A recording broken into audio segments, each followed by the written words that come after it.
കരുണാമയനായ കർത്താവിൻ്റെ കൃപാകടാക്ഷമുള്ളവർക്ക് മാത്രമേ ഇങ്ങനെ മനസ്സുരുകി കരയാനാകൂ കുഞ്ഞേ. നിന്റെ ഈ കണ്ണുനീർ കർത്താവ് കാണുന്നുണ്ട്. പഠിച്ച പാഠങ്ങളും അറിഞ്ഞ കാര്യങ്ങളും നിന്നെ നന്മയിലേക്ക് മാത്രമേ നയിക്കൂന്ന് ഓഫണേജിലെ മദർ എപ്പോഴും പറയുമായിരുന്നു. എന്നിട്ടും ഇങ്ങനൊരു വിധി എനിക്ക്. ഈ വിധി കർത്താവിൻ്റെ നിശ്ചയമാണ്. അത് നിന്നെ നന്മയിലേക്ക് മാത്രമേ നയിക്കൂ. മിന്നുകെട്ടിയ ഭർത്താവിനെ ഉപേക്ഷിക്കാൻ തീരുമാനിച്ചതാണ് നീ ചെയ്ത തെറ്റെങ്കിൽ അത് കർത്താവിൻ്റെ കണ്ണിൽ വലിയത് ശരിയാണ്. അതിന് കാരണക്കാരൻ നിന്റെ ഭർത്താവ് തന്നെയല്ലേ? സ്വർഗത്തിലെ മാലാഖമാർക്ക് തെറ്റുപറ്റിയാൽ ഭൂമിയിൽ മനുഷ്യരായി ജനിക്കാൻ വിധിക്കപ്പെടും. പക്ഷേ അവർക്ക് നന്മ മാത്രമേ കർത്താവ് നൽകൂ. അത്തരത്തിലൊരു ജന്മമാവും നിന്റേത്. നീ ചെയ്യുന്നത് പാവമാണെങ്കിൽ അത് പൊറുക്കാൻ കർത്താവിനോട് പ്രാർത്ഥിക്കാം.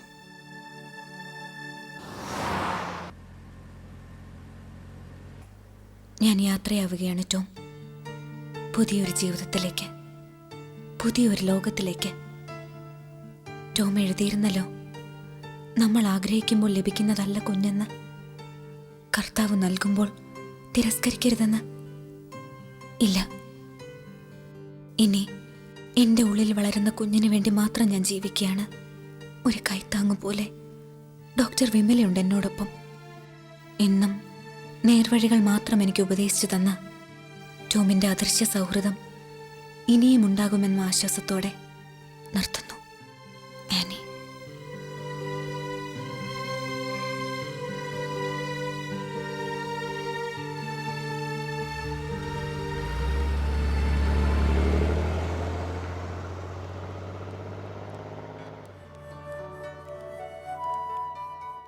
സിസ്റ്റർ, അതാ റോയി തരകന്റെ കാറല്ലേ? ഇന്നലെ ഫംഗ്ഷന് വന്നിരുന്ന ആണോ? അതെ, അയാള് തന്നെ. അയാൾ എന്തിനാ വീണ്ടും വന്നത്?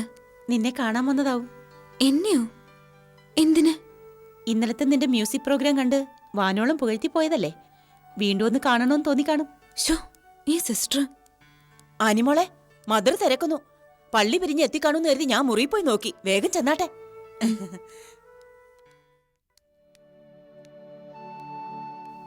Good morning mother. Good morning. Good morning father. Good morning. Mother എന്നെ തിരക്കിയോ? ഉവ്, ഒരു പ്രധാനപ്പെട്ട കാര്യം നിന്നോട് സംസാരിക്കാനുണ്ട്. എന്താ മദർ? നിന്റെ സ്പോൺസറായിരുന്ന വർഗീസ് മുതലാളിയുടെ 3 മേൽ കുർബാനയായിരുന്നു ഇന്ന്. പ്രാർത്ഥനയ്ക്ക് ഞങ്ങളും പോയിരുന്നു. അദ്ദേഹം മരണപ്പെട്ട സ്ഥിതിക്ക് സ്പോൺസർഷിപ്പ് കണ്ടിന്യൂ ചെയ്യുന്ന കാര്യം അദ്ദേഹത്തിൻ്റെ മക്കളോട് അച്ഛൻ സംസാരിച്ചു. പക്ഷേ അവർക്കത് തുടരാൻ താല്പര്യമില്ലെന്ന്.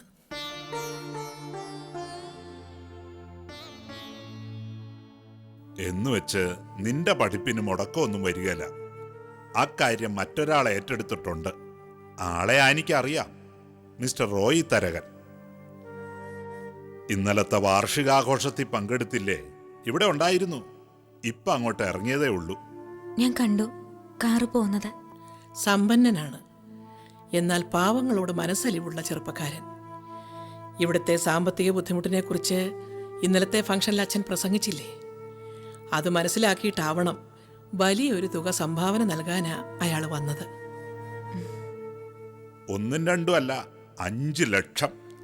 അതിൻ്റെ ചെക്കായി ഇരിക്കുന്നത്. അപ്പോഴാ നിന്റെ കാര്യത്തിൽ ഞങ്ങൾ ഈ റിക്വസ്റ്റ് വെച്ചത്. അയാൾക്ക് സമ്മതമാ.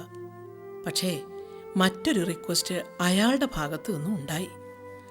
അതിനൊരു മറുപടി നൽകാൻ ആനിമോളുടെ സമ്മതം ഞങ്ങൾക്ക് ആവശ്യമാണ്. എന്റെ സമ്മതവും? എന്താ മദർ? ആനി, ഇവിടത്തെ നിയമങ്ങളൊക്കെ നിനക്കറിയാമല്ലോ. 18 വയസ്സ് കഴിഞ്ഞവരെ ഇവിടെ താമസിപ്പിക്കാൻ സഭാ നിയമം അനുവദിക്കുന്നില്ല. പ്രായപൂർത്തിയായ പെൺകുട്ടികളെ വിവാഹം കഴിപ്പിച്ച് അയക്കണമെന്നാ നിയമം.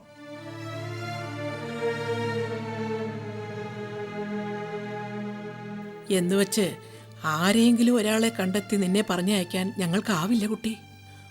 ഒരു ചോര കുഞ്ഞായി ഈ പള്ളിമുറ്റത്ത് നിന്നാ നിന്നെ ഞങ്ങൾക്ക് കിട്ടിയത്. അതുകൊണ്ട് തന്നെ മറ്റു കുട്ടികളോടുള്ളതിനേക്കാൾ കൂടുതൽ സ്നേഹവും വാത്സല്യവും നിന്നോട് ഞങ്ങൾക്കുണ്ട്. എന്തിനാ മദർ ഇപ്പൊ ഇതൊക്കെ പറയുന്നത്? എല്ലാം എനിക്ക് അറിയാവുന്നതല്ലേ? അതെ, എല്ലാം നിനക്കറിയാം. അതുകൊണ്ട് തന്നെ ഞങ്ങൾ പറയുന്നത് നിനക്ക് മനസ്സിലാവുകയും ചെയ്യും. റോയ് തരകന്റെ റിക്വസ്റ്റ് മറ്റൊന്നുമല്ല. അയാൾക്ക് നിന്നെ വിവാഹം കഴിച്ചാൽ കൊള്ളാവുന്നുണ്ട്.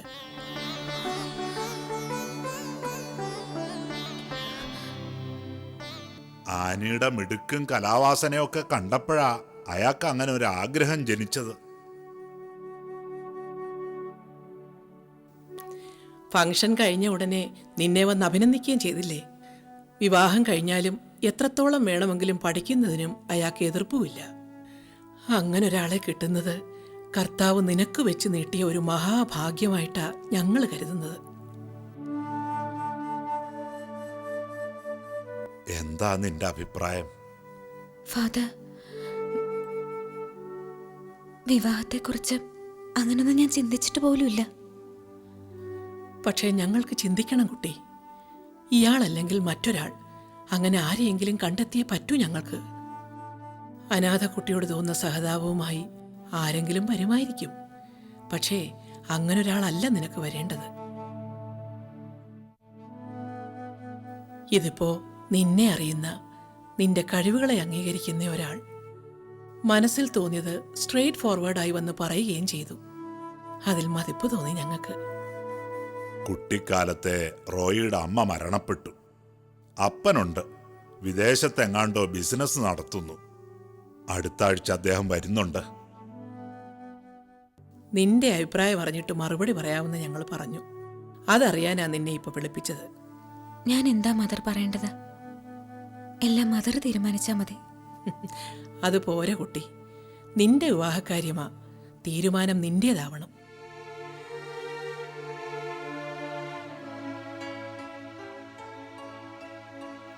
ധൃതിയില്ല, മെല്ലെ ആലോചിച്ച് തീരുമാനിച്ചു പറഞ്ഞാ മതി. ഇന്നോ നാളെയോ എപ്പോഴെങ്കിലും. റോയ്ക്കും ധൃതിയില്ല. ഞാൻ പറയാം. മതി, എന്നാൽ ആനി പോയിക്കൊള്ളൂ.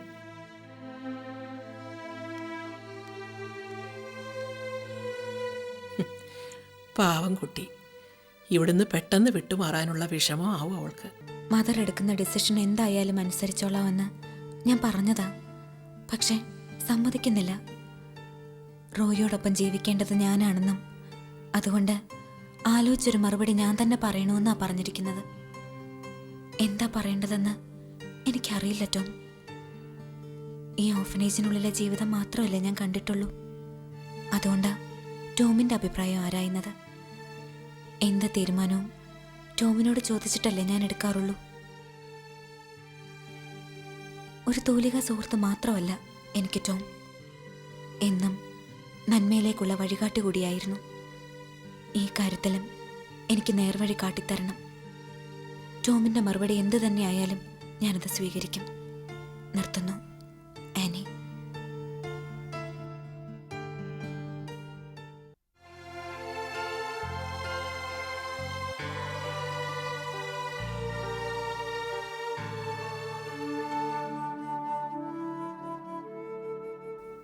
ദേ, ഈ എല്ലാം ഞാൻ താഴേക്കിടാൻ പോവാ.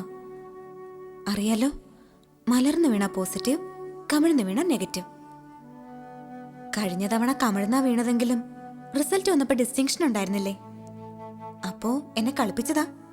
ഇത്തവണ അത് വേണ്ട കേട്ടോ. ഇത് റിസൾട്ട് പോലെയല്ല, അല്പം കൂടി സീരിയസാ. കല്യാണക്കാര്യം.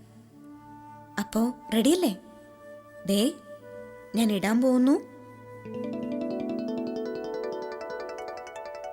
ഷോ, കണ്ടോ, കമിഴ്ന്നാ വീണത്. അപ്പോ ഈ കല്യാണത്തിന് ഞാൻ സമ്മതിക്കണ്ടെന്നാണോ പറയുന്നത്? പാവല്ലേ റോയ്, നല്ലയാളല്ലേ?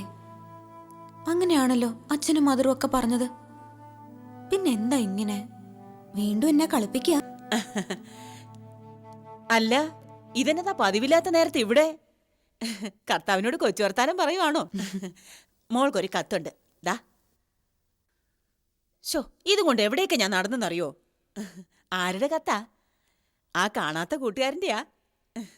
അല്ലാതെ എനിക്ക് ആരാ ചേട്ടത്തെ കത്തയക്കാൻ? എന്നാ ഞാൻ പോട്ടെ, ഒരു 100 കൂട്ടം പണിയുണ്ട്. ചേട്ടത്തി പോട്ടെ.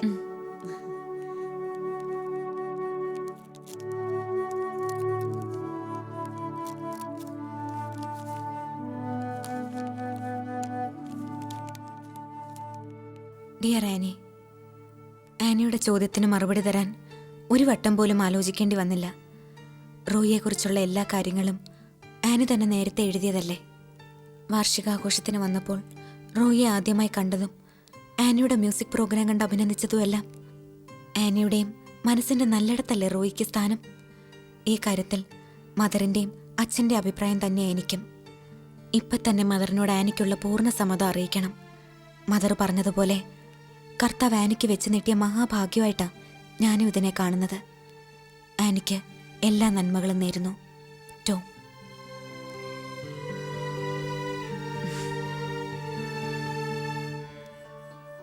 കണ്ടോ, വീണ്ടും കളിപ്പിച്ചു. ഇവിടുന്ന് നെഗറ്റീവായിട്ടൊന്ന് പറയുക, എന്നിട്ട് വേറൊരാളെ കൊണ്ട് പോസിറ്റീവായിട്ട് പറയിപ്പിക്കുക. എന്തിനാ ഈ വളഞ്ഞ വഴി? സാരമില്ല, മദറിനോട് പറയാൻ എനിക്കൊരു മറുപടി തന്നല്ലോ, അത് മതി. സെന്റ് സ്റ്റീഫൻ ഓർഫനേജിലെ അന്തേവാസിയായ ആനി എന്ന ഇവളെ വിവാഹം ചെയ്യാൻ റോയി തരകന് സമ്മതമാണോ? സമ്മതമാണ്. പാലക്കുന്നേൽ തരകൻ മകൻ റോയി തരകനെ വിവാഹം ചെയ്യാൻ ആനിക്ക് സമ്മതമാണോ? സമ്മതമാണ്.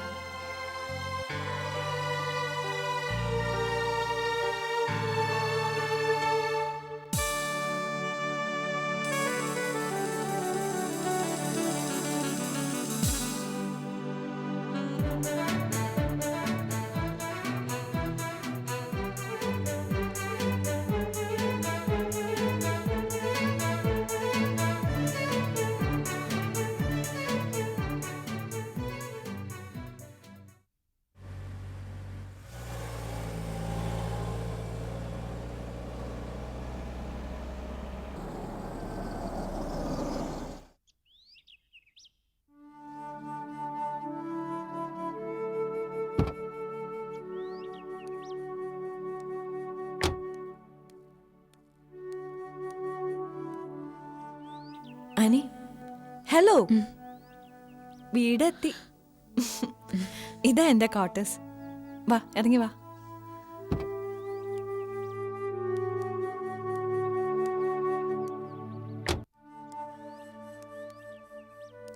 ഹോസ്പിറ്റൽ വക ക്വാർട്ടേഴ്സാ. കല്യാണം ഉറപ്പിച്ചപ്പോഴേ മോഹനേട്ട ഇത് ബുക്ക് ചെയ്തിട്ടു. ആ, പിന്നെ ഒരു കാര്യം, ദേ ഇതിനകത്തേക്ക് കടക്കും മുന്നേ ചില കണ്ടീഷൻസ് ഒക്കെ ഉണ്ട്. Past is past. ഇനി കഴിഞ്ഞൊന്നും ഓർക്കണ്ട. അതൊക്കെ ഒരു ദുസ്വപ്നം പോലെ കരുതിയാൽ മതി. ദേ, ഇനി ഒരു പുതിയ ജീവിതം. അത് ആനയ്ക്ക് വേണ്ടിയല്ല, ആനയുടെ ഉള്ളിൽ വളരുന്ന കുഞ്ഞിനു വേണ്ടി. അമ്മയുടെ മനസ്സാ കുഞ്ഞിന്റെ ആരോഗ്യം, അത് മറക്കണ്ട. എഗ്രീഡ്? Yeah, that's it. എന്നാ വാ. ആ പെട്ടികളൊക്കെ ഒന്ന് എടുത്ത് അകത്തേക്ക് വെക്കൂ. വരൂ.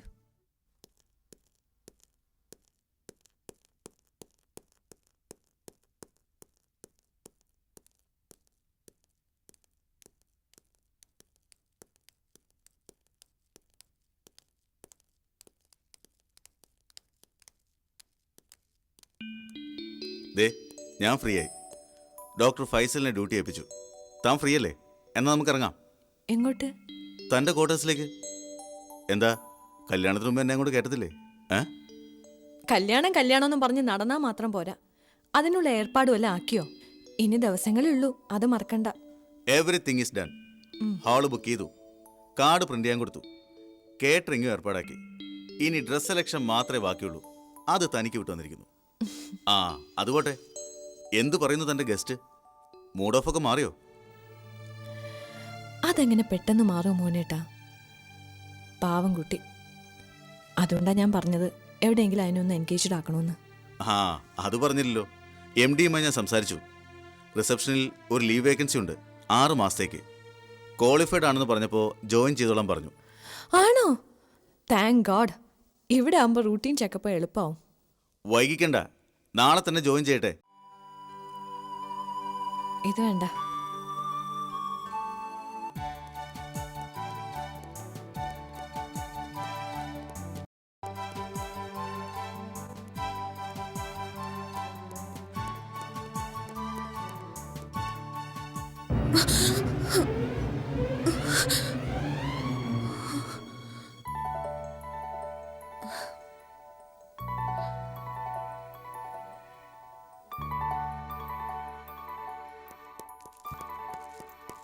അച്ചു നീ എന്തുവാ കാട്ടിയത്? ഞാൻ കണ്ടില്ല പപ്പ, അറിയാതെയാ. എന്ത് അറിയാതെയോ? എത്ര പ്രാവശ്യം പറഞ്ഞിട്ടുള്ള അടങ്ങി നിൽക്കണം? ആന്റി ഹെൽപ്പ് ചെയ്യപ്പം. Sorry aunty. സാരമില്ല, മോൻ അറിയാതെയല്ലേ.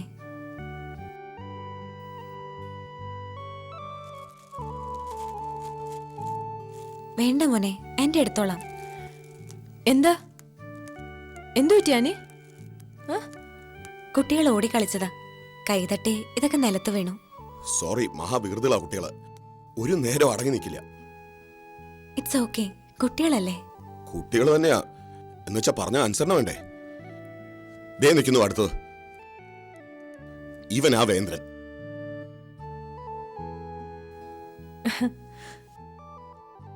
എന്താ മോന്റെ പേര്? അപ്പു. മോന്റെയോ? അച്ചു. പപ്പ പറഞ്ഞാൽ എന്താ അനുസരിക്കാത്തെ? പപ്പ വെറുതെ പറയാ, ഞങ്ങൾ അനുസരിക്കാറുണ്ട്. Sorry for the trouble. ശരി. അച്ചു, അപ്പു, വാ വാ.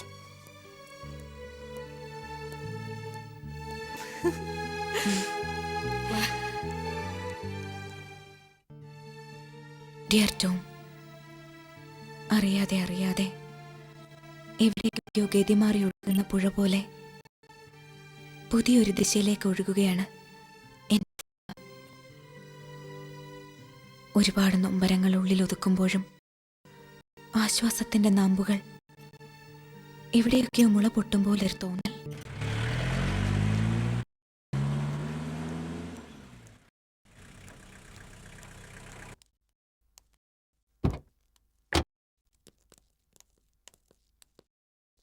വാ.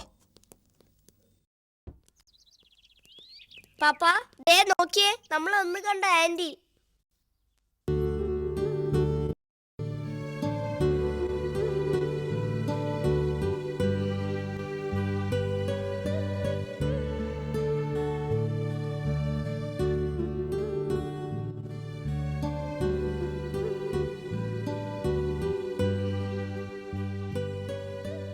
Hello aunty. ആഹാ, ആരാ ഇത്? എന്താ ഇവിടെ? അപ്പും പപ്പയും കൂടെ ഉണ്ട്. ദാ. ഹലോ, ഇവിടെയാണോ വർക്ക് ചെയ്യുന്നത്? അതെ. എന്താ ഇവിടെ? എന്റെ ഒരു വെല്ലമ്മച്ചി കിടപ്പുണ്ട്, 7ാം വാർഡില്. കാണാൻ വന്നതാ. ഓ, പപ്പ പോയിട്ട് വാ, ഞങ്ങൾ ഇവിടെ നിന്നോളാം ആന്റീന്റെ കൂടെ. അല്ലേടാ അപ്പു? ആ, ഈ കമ്പ്യൂട്ടറിൽ ഗെയിം ഉണ്ടോ ആന്റി? ഹേ, ഇതിൽ ഗെയിമൊന്നുമില്ല. അച്ചു, വാ ഇങ്ങോട്ട്. ആന്റിയെ ശല്യപ്പെടുത്താത്. പപ്പ പൊക്കാളാനേ, ഞങ്ങൾ ഇവിടെ നിൽക്കാം. അതൊന്നും ശരിയാവില്ല. അച്ചു വരാനാ പറഞ്ഞത്. സാരമില്ല, അവരിവിടെ നിന്നോട്ടെ. അടങ്ങിയിരിക്കില്ല, ശല്യാവും. അതാ ഞാൻ പറഞ്ഞത്. നല്ല കുട്ടികളായിട്ടിരിക്കൂ, എങ്കിൽ നിർത്താം. പോയിട്ട് വന്നോളൂ, ഞാൻ നോക്കിക്കോളാം. അപ്പു, എന്തെങ്കിലും വികൃതി കാട്ടിയ അടിച്ച് പുറം പൊളിക്കും ഞാൻ, കേട്ടല്ലോ? ആ.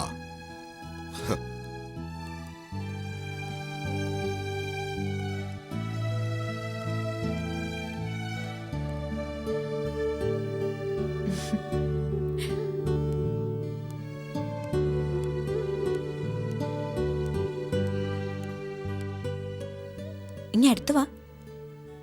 അച്ചു അപ്പു എവിടെയാ പഠിക്കുന്നേ? ഊട്ടിയിലോ, അവിടെ ബോർഡിങ്ങിലോ താമസിക്കുന്നു.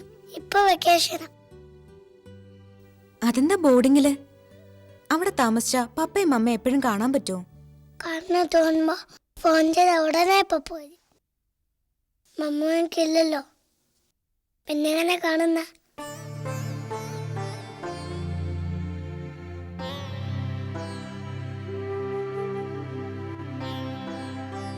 ഞങ്ങളുടെ മമ്മ മരിച്ചുപോയി.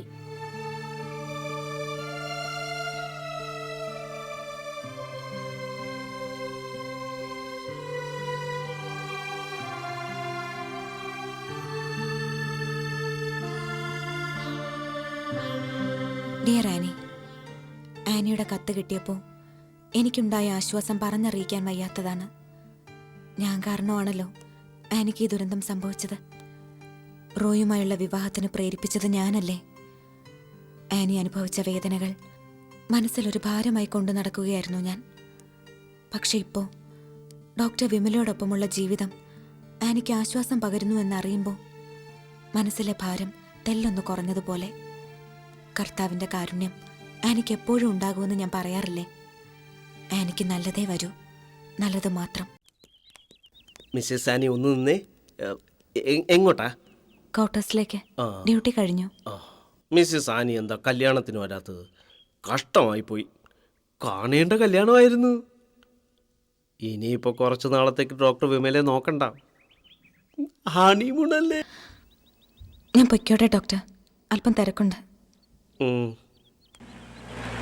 ഒന്ന് നിന്നേ, ഒരു കാര്യം. Good evening aunty. വാ ഇറങ്ങ. ഇതുവഴി പോയപ്പം ബഹളം തുടങ്ങി ഇമാര് ഇങ്ങോട്ട് വരണം എന്ന്. ഇതാരാ? എൻ്റെ ഒരു ഫ്രണ്ടാ. എന്നാ ഞാനങ്ങോട്ട്. ഞങ്ങള് വലിയമ്മച്ചിന്റെ ഡോക്ടറിനെ കളിക്കാൻ വന്നതാ. എൻ്റെ അമ്മച്ചിയുടെ കാര്യമാണ് പറഞ്ഞത്. മന്ത്ലി ചെക്കപ്പ് ഉണ്ട് സൺറൈസ് ഹോസ്പിറ്റലിൽ. ഷുഗർ, പ്രഷർ, അത്യാവശ്യ അസുഖങ്ങളെല്ലാം ഉണ്ട്. അവിടെ ഒരു 10 മിനിറ്റ് നിർത്തിയേ ഉള്ളൂ ഇവന്മാരെ. പിന്നെ പറയണോ, സഹി കെട്ടു ഡോക്ടറിന്. ചെക്കപ്പ് കഴിയുന്നവരെ രണ്ടിനെയും കൊണ്ടൊന്ന് കറങ്ങാമെന്ന് വെച്ചു. ഞങ്ങൾക്ക് ഇറങ്ങട്ടെ, ഞങ്ങൾ ഇവിടെ നിന്നോള. പപ്പ വയ്ക്കോ? അയ്യോ, ആന്റിക്ക് ഡ്യൂട്ടി കഴിഞ്ഞല്ലോ. ആന്റി വീട്ടിൽ പോവാ. എന്നാ ഞങ്ങളും വരാൻ വീട്ടില്. അപ്പോ മിണ്ടായിരിക്കുക. ഞങ്ങൾക്ക് ബോറടിക്കുന്നു പപ്പ. അച്ചു, വെറുതെ ശാഠ്യം പിടിക്കരുത്. സാരമില്ല, വന്നോട്ടെ, ഞാൻ കൊണ്ടുപോയിക്കോളാം. ഇവിടെ അടുത്താ ക്വാർട്ടേഴ്സ്. മടങ്ങുമ്പോ വന്ന് വിളിച്ചാ മതി. ഏയ് അത് വേണ്ട. അപ്പോ ആന്റിക്ക് ഇവിടെ ഒരുപാട് പണി കാണുന്നേ. ആയിക്കോട്ടെ, ഞങ്ങളെ ഹെൽപ്പ് ചെയ്യാം. ഷോ, ഇവന്മാരുടെ കാര്യം. അച്ചുവാ, നമുക്ക് നടക്കാം. അല്ല, ക്വാർട്ടേഴ്സ് എവിടെയാണെന്ന് പറഞ്ഞില്ല. ഓ സോറി, ഈ മെയിൻ റോഡ് തിരിഞ്ഞ ലെഫ്റ്റ് സൈഡിൽ 4th ഹൗസ്. ഓക്കെ.